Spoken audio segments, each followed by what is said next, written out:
వేటగాడు చిలక. ఓ అడవిలో ఒక చిలక గుంపు నివసించేది.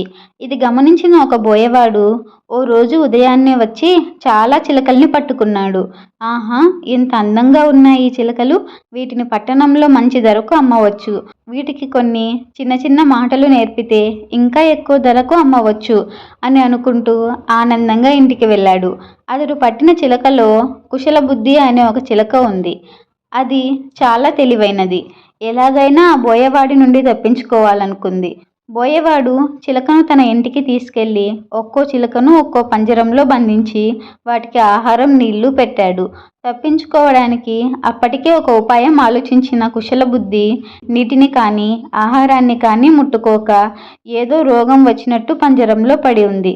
అయ్యో! దీనికేదో జబ్బు చేసినట్టుందే. ఇది కోలుకున్నాక అమ్ముదాం అని మనసులో అనుకుంటూ మిగతా చిలకల్ని పట్టణానికి తీసుకెళ్ళి అమ్మి బాగా డబ్బులు సంపాదించాడు. అలా రోజులు గడుస్తున్నాయి. కానీ చిలక అసలు ఆహారం ముట్టుకోవడం లేదు.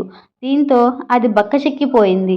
ఆ బోయవాడు దానికి అసలు ఏమైందో చూద్దామనుకుంటూ ఆరు బయట కూర్చొని దాని పంజరం నుండి బయటకు తీశాడు. ఆ అవకాశం కోసమే చూస్తున్న ఆ చిలక తుర్రుమని ఎగిరిపోయింది.